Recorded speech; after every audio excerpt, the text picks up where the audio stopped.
What's good, everybody? CoolGrayAJ with Team Evil Geniuses once again. And I'm standing here with last year's top 8, Mr. X-Ray, straight out of Sacramento, my hometown. Really proud to say that, just because you got to be proud of where you're from, right? So, Ray, you're coming into today with high hopes, obviously, right? Yes. I mean, you made top 8 last year, and obviously you want to repeat that. How are you planning to do that this time around? Well, what I'm doing differently is, like, as you may have known, I've been soul searching for a while. I stopped playing Ami, and I think that was very detrimental to my gameplay because that was my favorite character. So my first step was picking back up Ami again, and then my second step was building a team around her. And now I have Magdoom Ami. I have a lot of really good setups, and it's very versatile.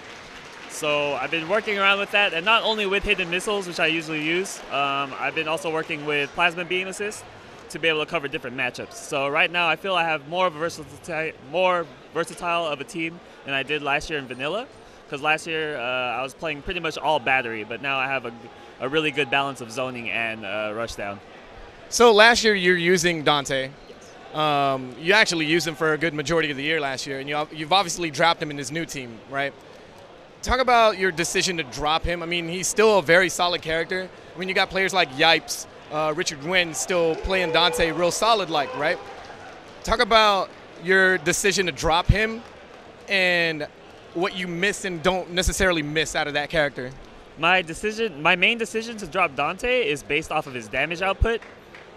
Also in relation to my team composition, because I still want to play Magneto and Ami along with Dante, but the DHCs and the damage output from those DHCs aren't really as damaging as, say, you would get with Dante and Virgil or Dante and Zero. So actually after Evolution, I do plan on picking up probably Zero to complement my Magneto and Dante.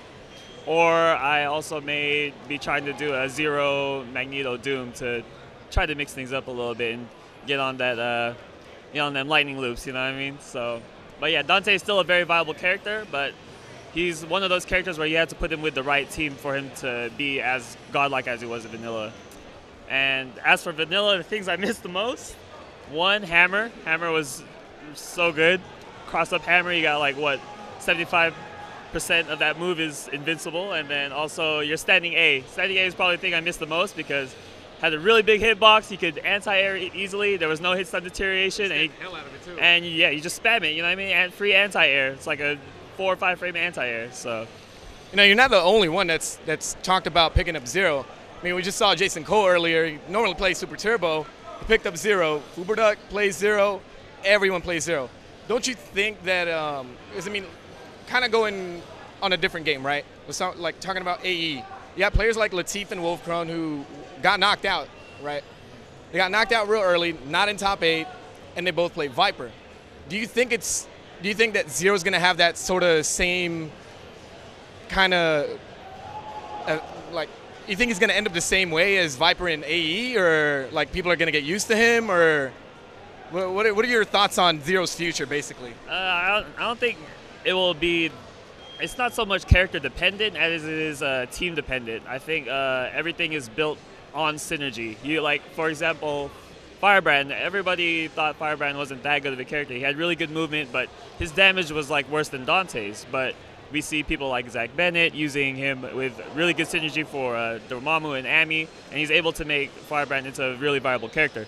So for Zero to still retain his top competitor spot, his team has to be completely synergized. Makes perfect sense. So last year, both you and mine were pretty much rookies of the year. Rookies of the year, pretty much, right? This time around, I'd say the rookies of the year are the Japanese. They're here this weekend, and they're coming out with some crazy technology. One of it, which kind of unraveled itself over Twitter just last night, literally, right? Called the kubota technique, or the kubota escape, right? What have you heard about that particular technique, and what are your thoughts on it? What I've heard, I actually found out about it as I woke up because I decided to, I turned off my alarm on my phone, and then I started checking Twitter, and everything was talking about this kubota escape. So I did a little bit of research, and what it is essentially you have a dead character on your team, so you have at least 2 or I think you have to have at least 2 characters. Right. That way you can still raw tag into another character. So what you're supposed to do is you're supposed to raw tag, I believe, into a snapback. I'm not completely sure of the mechanics, but you're supposed to do a raw tag into a snapback during a certain frame or a certain super freeze frame, and then your character will essentially tag himself out. It takes about roughly 2 to 3 seconds for him to come back in as if he would after a character gets KO'd or snapped back. So essentially, for example, Magneto would instantly disappear and then pop back in.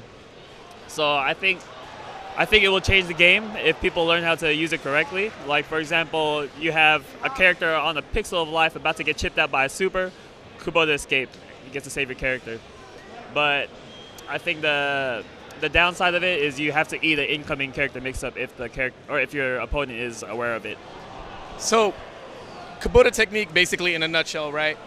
3 seconds of invincibility and a free mix-up on your end, right? That's pretty much what we're taking away from that. Well, free mix, the opponent actually gets the mix-up because you're coming in. Right. Yeah. So that's actually a little reminiscent of CVS2 roll cancel. I mean, it's kind of different with CVS2 because when I talk to players like Ricky and Justin and we talk about roll canceling, that was a thing that really kind of revolutionized the game in a positive way. Do you think that the kubota escape can have that kind of effect and give a little bit more characters some viability like roll canceling did? I think it could. I think it would actually be more useful in like versus certain characters. For example, like a Morrigan.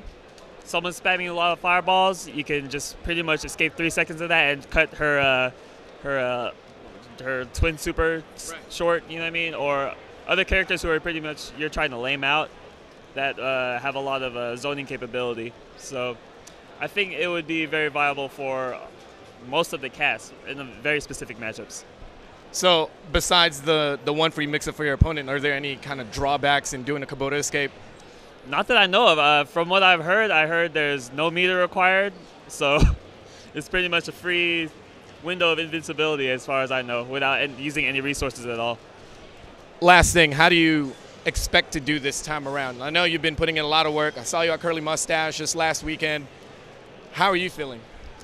Curly Mustache, I felt like I could have done better, but right now, I think that was actually a really good wake-up call for me because I haven't had the chance to do a lot of high-level competition in my area, but right now I'm feeling really good. I'm feeling really, really good right now, and I'm feeling really good about my team composition, my counter picks. So hopefully I can replicate what I did last year.